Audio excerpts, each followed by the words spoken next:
الفنانة المغربية ابتسام تسكات في الأيام القليلة الماضية، وهي تشجع المنتخب المغربي وكلها فرح وسرور. لكن هاد الأيام جاتنا أخبار غير سارة مع هاد الفنانة أنها دخلت إلى المستشفى إثر وعكة صحية ألمت بها.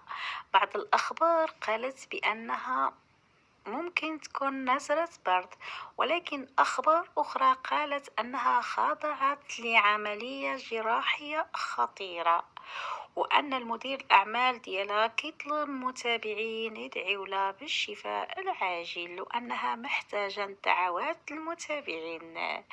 كنتمناو من هاد الفنانة الجميلة الراقية الشفاء العاجل، وترجع الجمهور ديالها بأعمال جميلة وجيدة، وتكون مجرد نزلة برد خفيفة ووعكة صحية خفيفة، وما يكونش الأمر خطير جدا.